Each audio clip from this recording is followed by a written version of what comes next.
Assalamualaikum warahmatullahi wabarakatuh. Perkenalkan, nama saya Muhammad Akmal Ataullah. Saya dari Prodi Teknik Mesin Universitas Pamulang Serang, semester 3, reguler B, dengan NIM 221090350029. Di sini, saya akan menjelaskan tentang pengenalan bahan logam dan non-logam. Untuk selanjutnya, mari kita tonton video ini.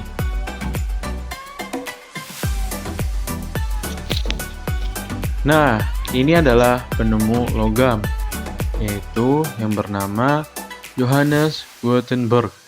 Johannes Gutenberg zur lahir sekitar 1398 dan wafat pada 3 Februari 1468. Ia adalah seorang pandai logam dan penemu berkebangsaan Jerman yang memperoleh ketenaran berkat sumbangannya di bidang teknologi percetakan pada tahun 1450-an, termasuk alloy logam huruf tipe metal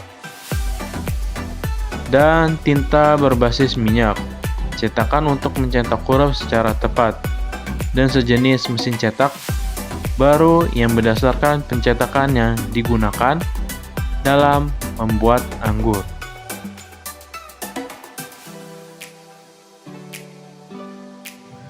Selanjutnya, di sini saya akan menjelaskan apa itu logam. Logam adalah kelompok unsur kimia yang memiliki sifat khas seperti konduktivitas, listrik, dan termal yang tinggi, keuletan, serta kemampuan ditempa. Mereka membentuk bagian besar dari tabel periodik dan digunakan secara luas dalam berbagai bidang industri dan teknologi. Nah, ini gambar di samping adalah gambar sebuah logam.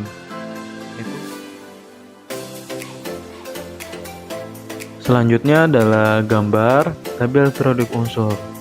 Nah, di dalam gambar tabel periodik unsur ini, unsur logam itu sangat mendominasi daripada non-logam. Karena konfigurasi elektron yang menghasilkan sifat non-logam itu sangat terbatas pada unsur-unsur pada beberapa periode pertama dan golongan paling kanan dalam tabel periodik. Golongan pertama itu seperti hidrogen, dan golongan paling kanan tabel periodik itu seperti karbon, klor, bron, dan helium. Itu sepertinya yang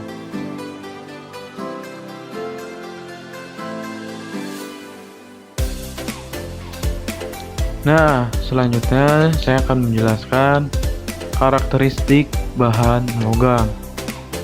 Karakteristik pada bahan logam pada kekuatan, yaitu logam memiliki sifat kekuatan yang tinggi dan mampu menahan beban dan tekanan yang baik.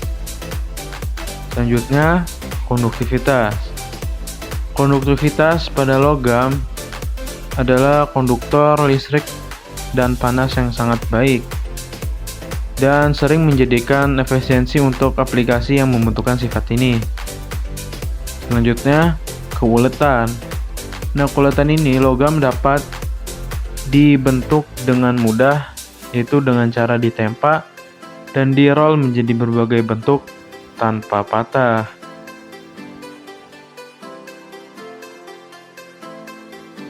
Nah, untuk slide selanjutnya, saya akan menjelaskan unsur logam. Unsur logam adalah material bahan bersifat yang sangat mengkilap dan mampu menjadi penghantar listrik dan panas yang baik. Untuk logam, pada umumnya akan berbentuk padat pada tekanan dan suhu yang normal, kecuali menggunakan air raksa. Pada dasarnya, logam sangat mudah untuk ditempa. Hal ini yang memudahkan untuk dijadikan berbagai benda. Untuk jenis unsur logam seperti aluminium, besi, emas, barium, kalsium, kalium, kromium, nikel, natrium, mangan, dan magnesium, yaitu logam yang mudah untuk ditempa.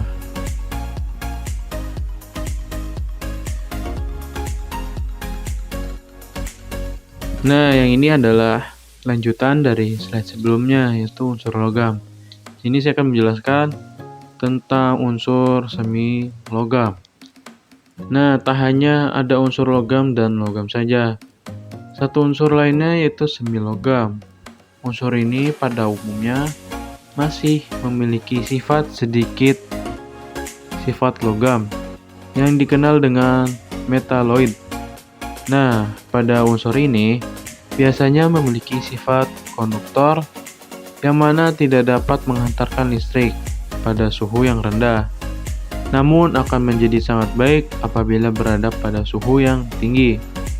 Untuk jenis unsur semi logam sendiri terdiri dari beryllium, polonium, antimon, germanium, arsen, silikon, dan boron merupakan unsur semi logam.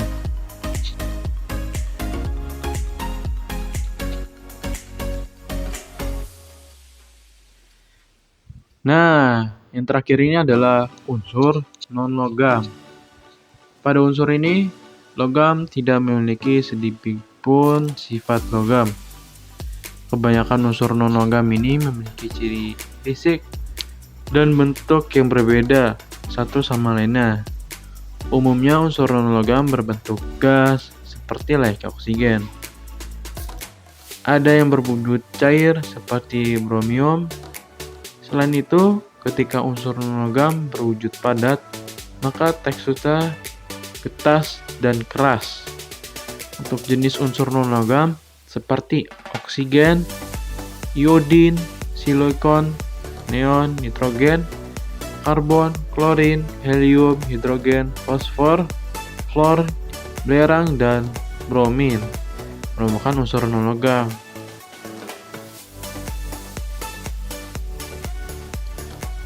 Nah, untuk slide yang ini saya akan menjelaskan sifat yang terdapat pada logam. Nah, menurut sifatnya, logam dibagi menjadi dua, yaitu logam dan non-logam. Sifat logam tentunya memiliki berbagai keistimewaan yang telah mendasar, kecuali raksa. Sesuai dengan konfigurasi elektron, sifat logam cenderung melepas elektron, berbeda dengan sifat non-logam yang lebih cenderung menangkap logam.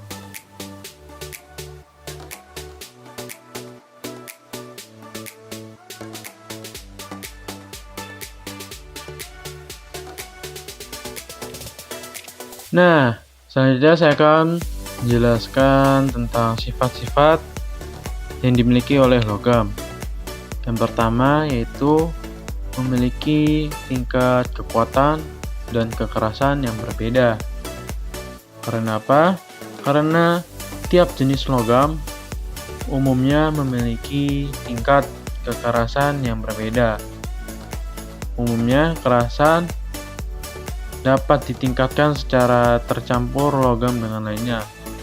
Perlu diketahui bahwa logam dikenal dengan sangat kuat, hanya saja tidak dengan air raksa.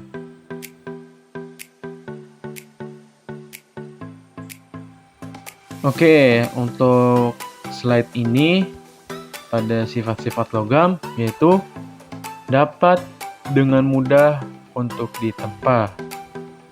Logam memiliki sifat mudah untuk dibentuk dengan cara ditempa dan direnggangkan.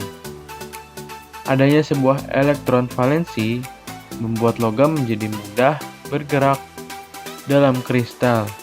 Sesuai dengan sifatnya, logam mampu ditempa dan menjadi lempeng, tipis, dan tidak bila ditarik dapat juga untuk dibengkokkan.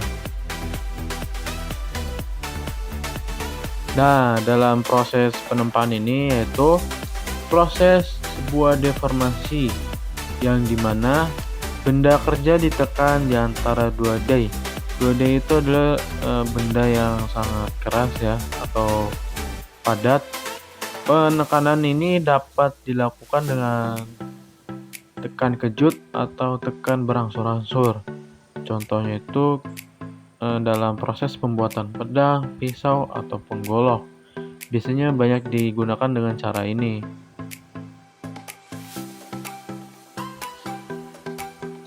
Selanjutnya, sifat yang dimiliki oleh logam, yaitu menjadi sebuah konduktor listrik yang baik. Karena mampu menjadi penghantar daya listrik yang baik, bila suatu logam dialirkan listrik, elektronnya akan membawa suatu muatan valensi ke seluruh bagian logam, sehingga mampu menimbulkan aliran listrik dalam logam. Contohnya itu seperti kabel. Nah, kenapa kabel menggunakan bahan logam? Karena dapat menghantarkan listrik. Contoh logam yang sangat baik untuk menghantarkan listrik yaitu tembaga. Selain tembaga, yang bisa menghantarkan listrik juga dengan secara baik itu adalah emas. Nah, emas. Kenapa emas itu tidak dijadikan sebagai kabel? Karena harganya juga sangat mahal. Tetapi emas ini sering digunakan di penghantar listrik di sebuah elektronik. Contohnya seperti TV, handphone, kemudian elektronik lainnya.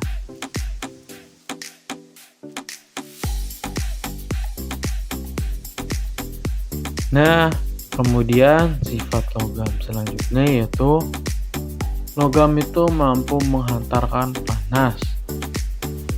Kenapa? Karena elektron valensi yang bergerak bebas dapat menyebabkan logam menjadi penghantar panas yang baik.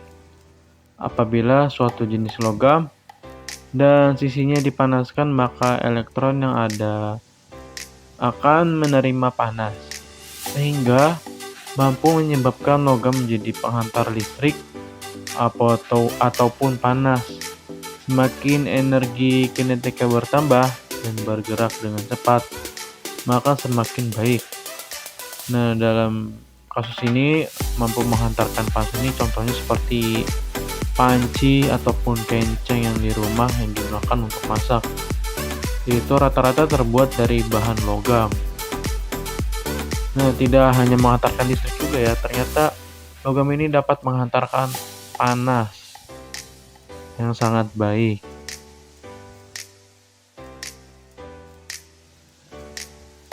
Nah, untuk sifat logam selanjutnya yaitu logam bersifat mengkilap. Nah, dalam semua jenis logam tentunya akan mengkilap apabila terkena cahaya dalam permukaannya. Maka dari itu, massa ini bersifat logam memancarkan kembali energi cahaya yang didapatnya dari gelombang tertentu. Contohnya itu seperti aluminium, kemudian tembaga, dan emas. Itu sangat mengkilap.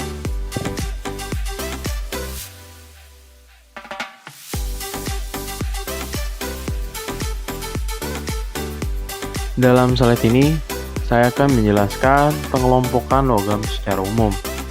Nah, dalam pengelompokan logam secara umum ini terbagi menjadi 4 kelompok berdasarkan jenisnya. Berikut adalah pembahasannya.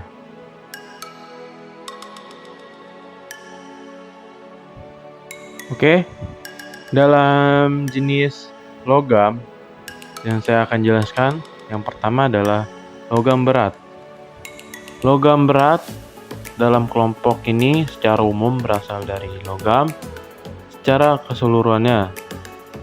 Sebagai contohnya adalah berupa nikel, besi, krom, tembaga, seng, dan juga masih banyak lainnya.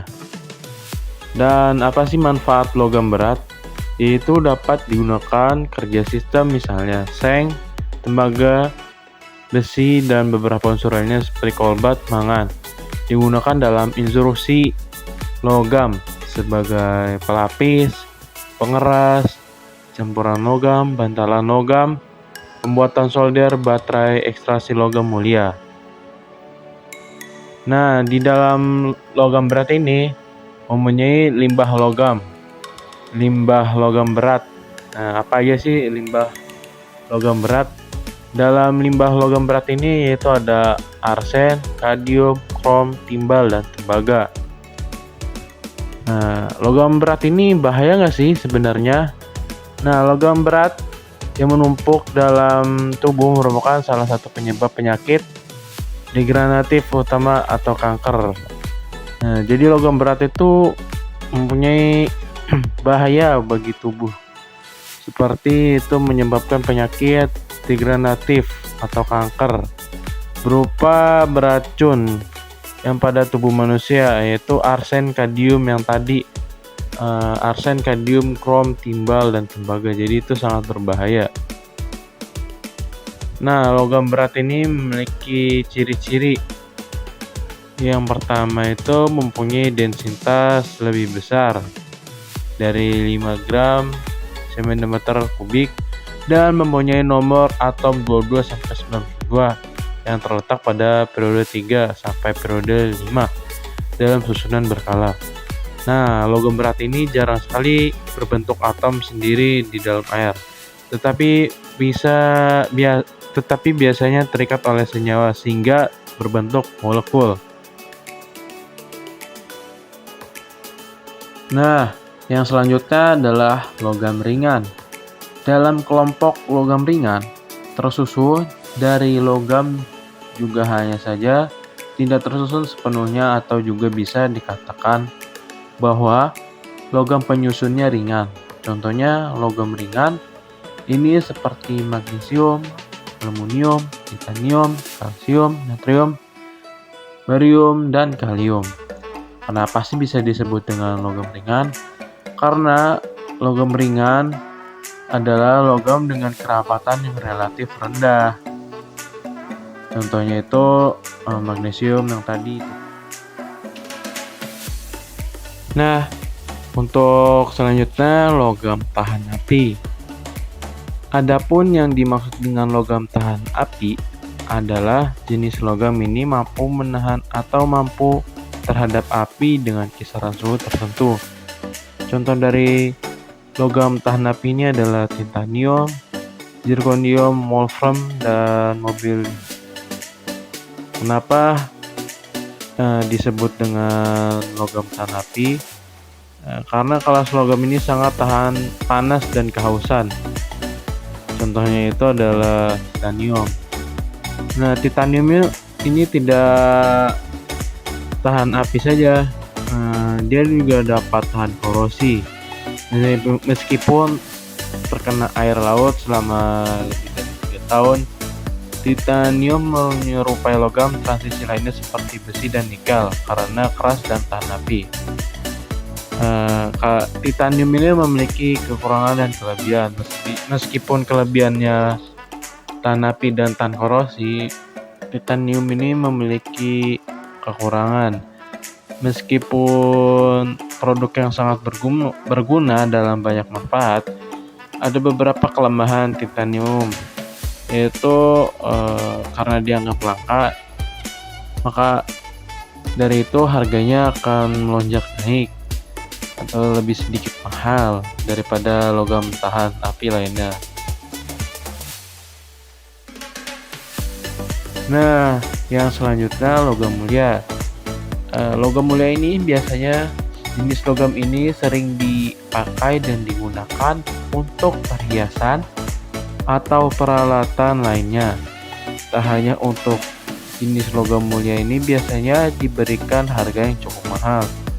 Contoh dari logam mulia ini adalah emas, platina, dan perak. Nah, logam mulia ini banyak sekali manfaatnya.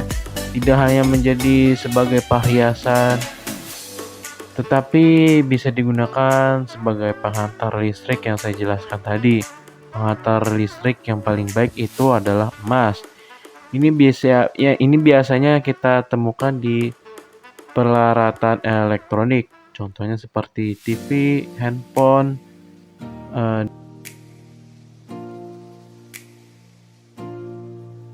Nah, di slide yang selanjutnya saya akan menjelaskan tentang pengelompokan logam dari bahan dasar penyusunnya terbagi menjadi dua kelompok, yaitu satu jenis logam tersusun dari besi ataupun non-besi, atau yang disebut dengan logam ferrous dan non-ferrous.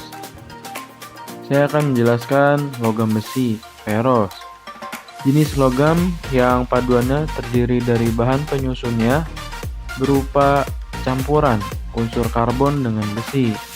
Untuk jenis logamnya berupa besi tuang, besi tempa, baja karbon sedang, dan tinggi, baja lunak, dan baja karbon campuran.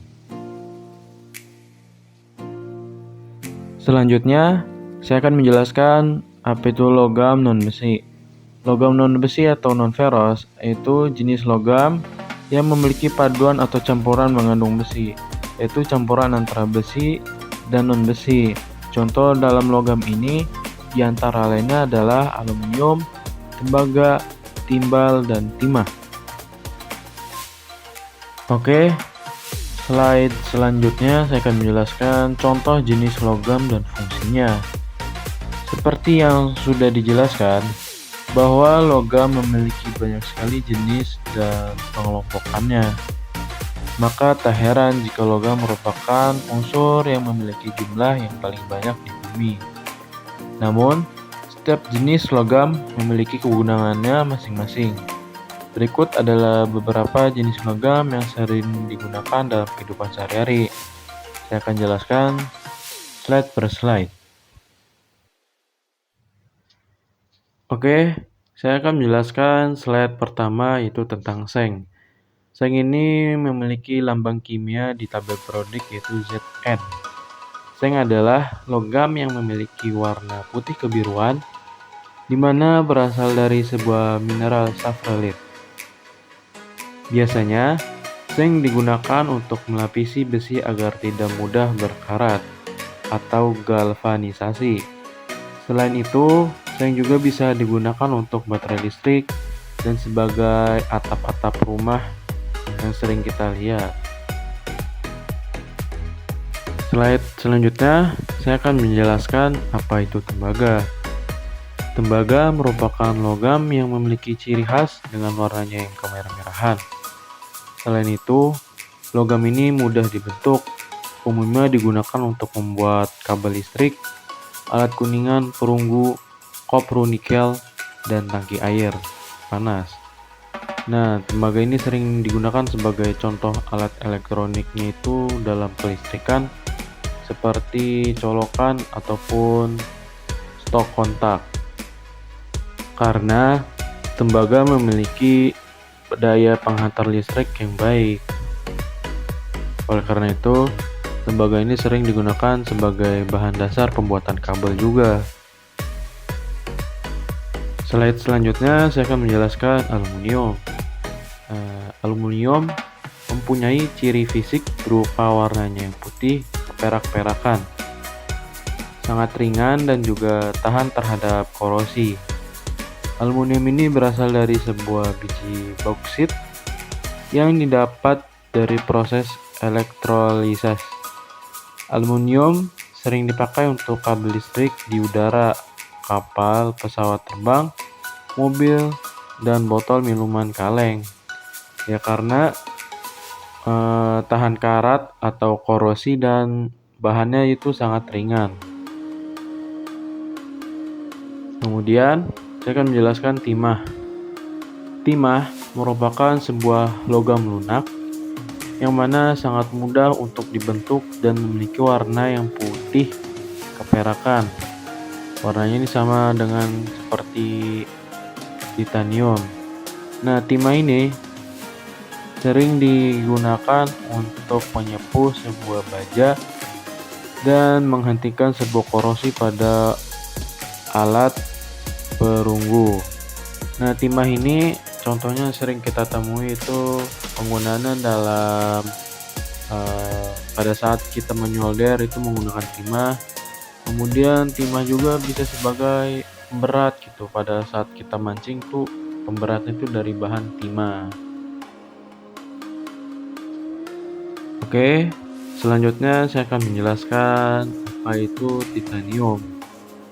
Titanium termasuk ke dalam jenis logam yang kuat yang mana memiliki ciri khas berupa warna putih dan sangat mudah untuk dibentuk. Titanium ini sangat tahan terhadap korosi. Biasanya titanium digunakan untuk alat pada pesawat luar angkasa, perangkat sepeda, dan pesawat terbang. Titanium ini memiliki lambang kimia pada tabel produk yaitu Ti, titanium.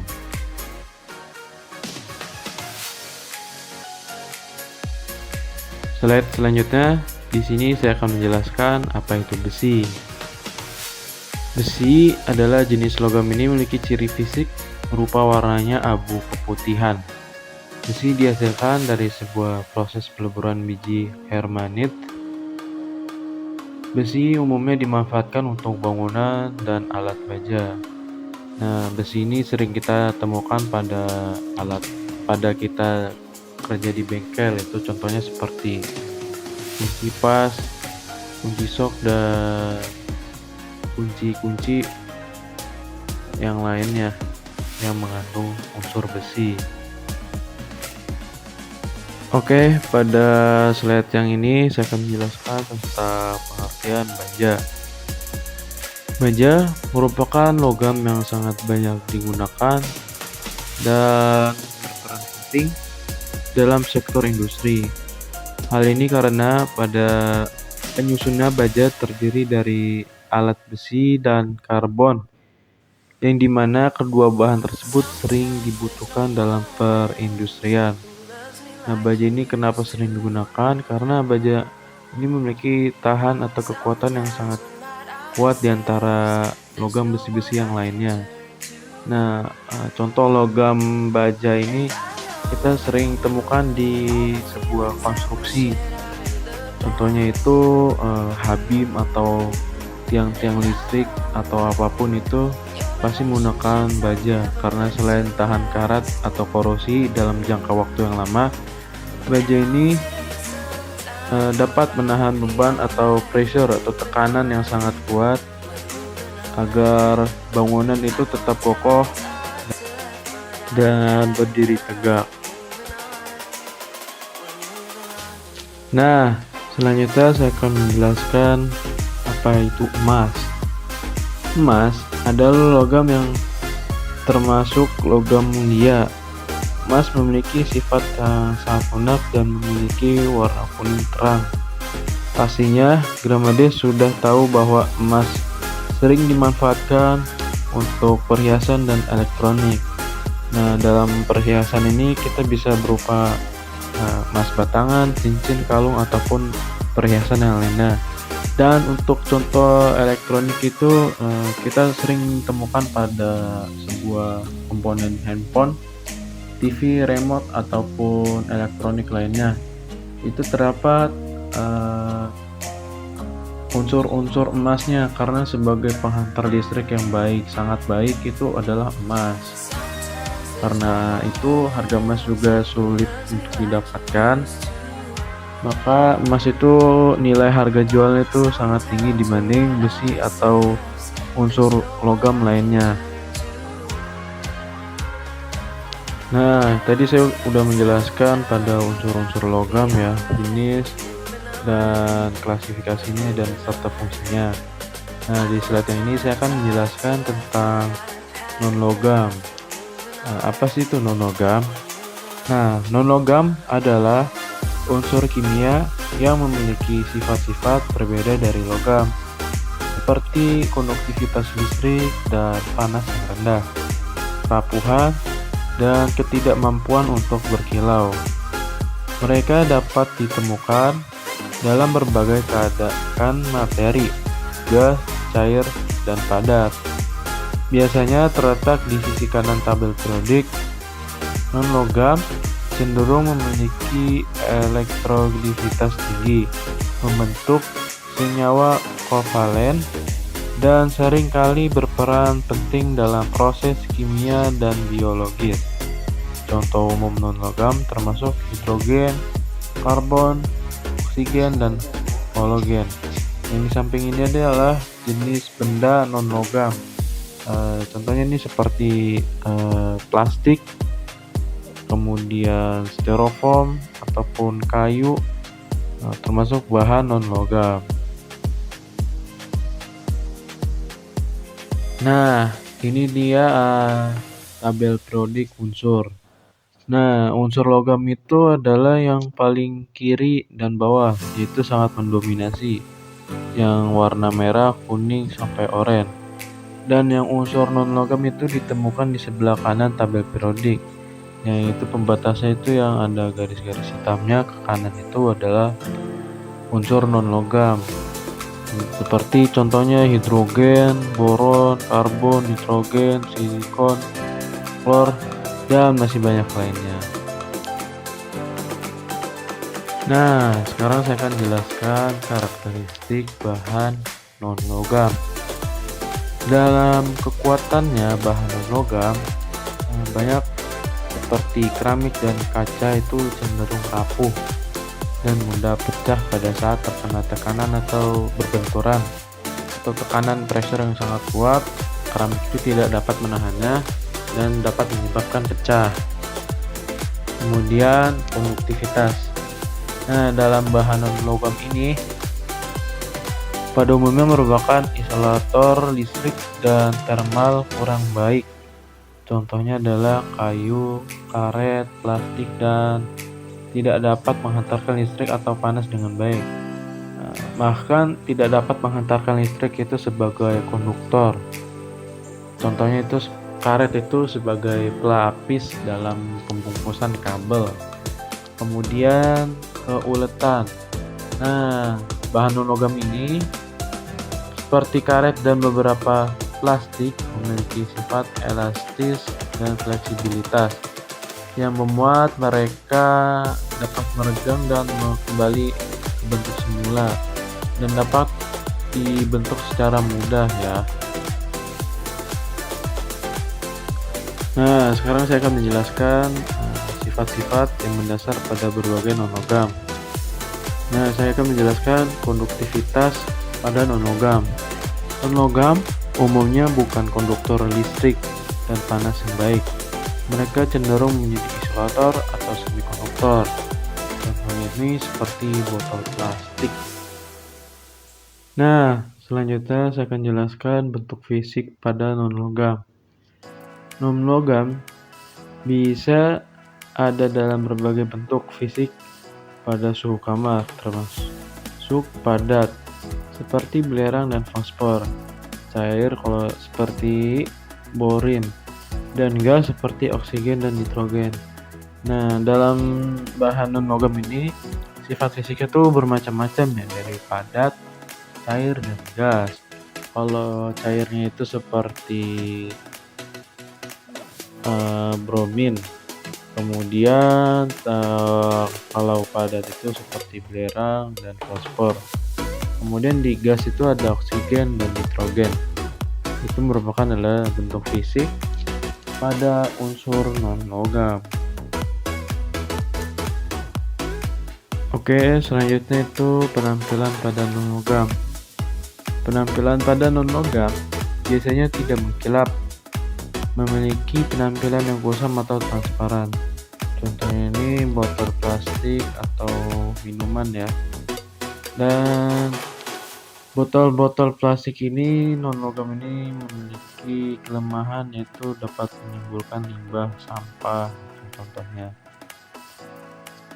Dan ini bisa digunakan dan banyak manfaatnya, dan juga banyak juga kekurangannya. Contohnya seperti tadi limbah plastik atau sampah yang berserakan. Oke, yang selanjutnya saya akan menjelaskan kekerasan dan kekuatan pada bahan non-logam. Nah, bahan non-logam ini sering kali rapuh dan mudah pecah ketika dalam bentuk padat. Tetapi tidak seperti logam yang biasanya ulet dan tahan lama. Contohnya itu kekerasan dan kekuatan pada non-logam yang mudah pecah itu adalah keramik. Ini adalah gambar ilustrasinya, ini adalah sebuah piring terbuat dari bahan keramik. Itu apabila jatuh atau terkena tekanan yang tinggi, maka benda tersebut akan mudah pecah dan hancur, tidak seperti bahan logam. Nah, selanjutnya saya akan menjelaskan beberapa macam-macam bahan non-logam beserta kegunaannya. Yang pertama adalah plastik. Nah, di plastik ini kita menemukan beberapa jenis. Yang pertama itu polietilena PE. Polietilena PE ini sering digunakan untuk kantong plastik, botol, dan mainan. Selanjutnya, polivinil klorida atau PVC. Nah, plastik PVC ini sering digunakan juga untuk lantai vinil dan jendela. Yang selanjutnya itu adalah polyphenylene PP. Itu digunakan untuk wadah makanan, botol air, dan peralatan laboratorium.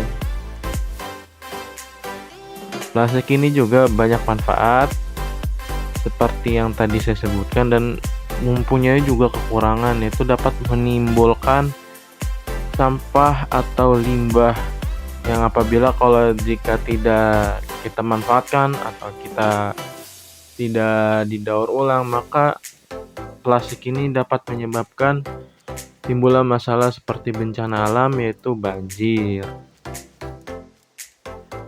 Nah, yang kedua adalah kertas. Kertas juga dibagi menjadi dua yang saya ketahui. Yang pertama itu kertas cetak. Nah, kertas cetak ini sering digunakan untuk buku, majalah, dan surat kabar. Yang kedua adalah kertas karton. Kertas karton ini digunakan untuk kemasan dan kotak. Nah, kertas juga, dalam dua jenis kertas ini juga kita bisa memanfaatkan menjadi sebuah kerajinan dari kertas-kertas bekas, yang dimana kertas bekas yang dibuat kerajinan dapat memiliki nilai jual dan mendapatkan keuntungan. Yang ketiga adalah karet. Nah, karet ini juga ada dua jenisnya, yaitu yang pertama karet alami dan karet sintetis. Karet alami itu sering digunakan untuk ban, selang, dan sarung tangan. Kalau karet sintetis itu sering digunakan untuk sol sepatu, gasket, dan produk karet lainnya. Karet ini terbuat dari getah pohon karet, yang dimana diolah menjadi beberapa produk. Ya, contohnya tadi seperti ban yang sering kita temukan, kemudian karet gelang, dan masih banyak lainnya yang sering kita temukan. Yang keempat adalah kaca. Nah, kaca ini terbagi menjadi 3 klasifikasi. Yang pertama, kaca biasa. Yang kedua, kaca tempered glass. Yang ketiga, kaca serat. Nah, kaca biasa itu sering kita jumpai atau digunakan untuk jendela, botol, dan gelas. Yang kedua itu kaca tempered glass. Itu sering digunakan untuk layar pelindung ponsel, pintu shower, dan jendela kendaraan. Yang ketiga itu kaca serat. Kaca serat juga digunakan untuk insulasi komponen mobil dan konstruksi. Nah itu, dan saya akan menambahkan informasi tambahan. Ada sebuah kaca yang paling kuat, yaitu adalah kaca tahan peluru. Nah, kaca ini tuh dengan tebal kurang lebih 5 cm, dan dia itu tahan terhadap peluru ataupun tekanan. Dia kekuatannya tuh hampir sama dengan seperti baja ataupun besi. Yang kelima adalah keramik. Keramik juga terbagi menjadi 2 klasifikasi, yaitu keramik porselen, dan keramik teknis. Nah, keramik porselen ini sering digunakan untuk peralatan makan, isolator listrik, dan kerajinan. Yang kedua, keramik teknis. Kalau keramik teknis ini sering digunakan dalam aplikasi industri seperti pemotongan alat dan komponen elektronik. Nah, contoh keramik porselen yang sering kita jumpai itu seperti alat makan dapur, yaitu piring ataupun mangkok. Contohnya seperti itu. Yang keenam adalah kayu. Nah, kayu ini dibagi menjadi dua. Yang pertama, kayu keras dan kayu lunak. Kayu keras itu sering digunakan untuk furniture, lantai, dan konstruksi. Sedangkan kayu lunak sering digunakan untuk kerajinan kertas dan konstruksi ringan. Nah, kayu ini juga sangat bermanfaat juga ya bagi pembuatan furniture karena dia mudah dibentuk atau dipotong, diukir sesuai keinginan kita, dan juga memiliki nilai seni ataupun nilai arsitekturnya kayu. Tetapi dalam penggunaan kayu ini tidak boleh berlebih karena kayu ini kan bersumber dari pohon. Oleh karena itu, dalam pemilihan bahan kayu ini kita harus memilihnya dengan sistem tebang pilih dan tidak boleh dengan penebangan pohon liar karena dapat merusak alam dan merusak ekosistem pada hutan dan dapat juga menimbulkan bencana seperti longsor ataupun banjir. Nah, yang terakhir ada serat alam. Serat alam ini ada banyak sekali macam. Yang pertama itu kapas. Nah, kapas ini sering digunakan untuk pakaian tekstil dan produk kesehatan. Yang kedua itu ada wol. Nah, wol ini sering digunakan dalam untuk pembuatan pakaian hangat, karpet, dan selimut. Yang ketiga itu sutra. Nah, sutra ini digunakan untuk pakaian mewah dan dekorasi. Nah, tadi kan saya sudah menjelaskan tentang logam dan non-logam, terus jenis-jenisnya dan beserta fungsinya. Slide ini saya akan menjelaskan tentang kelebihan dan kekurangan dari logam dan non-logam. Untuk lebih lengkap dan jelasnya, saya akan jelaskan dengan slide berikut. Nah, saya akan menjelaskan dari kelebihan logam, kekurangan logam, baru non-logam. Nah, kelebihan logam ini yang pertama konduktivitas. Nah, konduktivitas ini logam umumnya itu sangat baik sebagai konduktor listrik ataupun panas. Membuatnya ideal untuk aplikasi seperti kabel listrik dan komponen elektronik. Yang kelebihan kedua yaitu kekuatan. Logam memiliki kekuatan yang tinggi dibandingkan dengan non-logam, sehingga cocok untuk digunakan dalam konstruksi bangunan, kendaraan, dan mesin. Yang ketiga, ketahanan terhadap korosi. Nah, kelebihan logam ini, beberapa logam seperti stainless steel memiliki ketahanan yang baik terhadap korosi, membuatnya cocok untuk lingkungan yang keras. Yang keempat adalah dapat didaur ulang. Nah, logam ini pada umumnya dapat didaur ulang dengan relatif mudah, mengurangi dampak lingkungan dari pembuangan limbah logam. Nah, logam juga memiliki kekurangan. Yang pertama, berat. Beberapa logam memiliki kepadatan yang tinggi. Pembuatannya berat untuk digunakan dalam aplikasi tertentu. Yang ketiga adalah kekurangan logam, yaitu korosi. Meskipun beberapa logam tahan terhadap korosi, Yang lain rentan terhadap oksidasi dan pembentukan karat. Yang ketiga adalah kekurangan logam adalah biaya.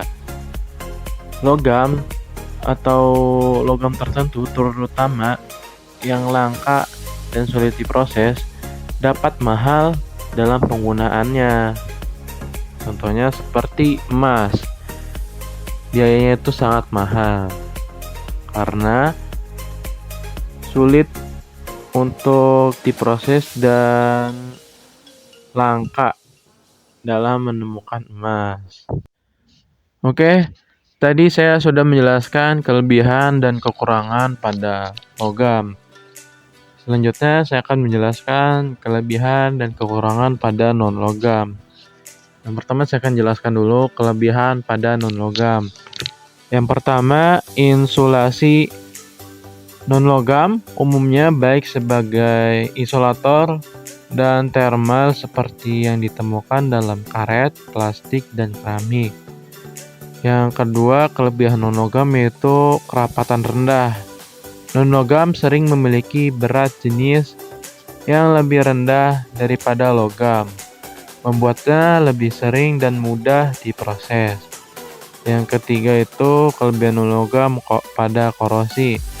Nah, beberapa non-logam seperti plastik itu tahan terhadap korosi, menjadikannya bahan pilihan yang baik untuk aplikasi outdoor. Yang keempat itu kelebihan non-logam adalah variasi sifat. Nah, non-logam dapat memiliki berbagai sifat termasuk fleksibilitas, ketahanan terhadap kimia, dan transparansi yang membuatnya bermanfaat dalam berbagai aplikasi. Contohnya seperti itu, kelebihan pada non-logam. Selanjutnya adalah kekurangan non-logam. Nah, non-logam ini memiliki kekurangan. Yang pertama adalah kekuatan dan kekerasan rendah. Non-logam cenderung lebih rapuh dan kurang kuat dibandingkan logam, sehingga tak cocok untuk aplikasi yang memerlukan kekuatan tinggi. Contohnya seperti konstruksi pada bangunan beton. Yang kekurangan selanjutnya pada non-logam adalah pembakaran. Beberapa non-logam seperti plastik itu dapat mudah terbakar dan melepaskan gas beracun saat terbakar. Yang ketiga adalah kekurangan pada non-logam, biodegradasi. Nah, beberapa non-logam seperti plastik itu sulit terurai dan dapat mencemari lingkungan jika tidak didaur ulang dengan benar. Contohnya seperti itu.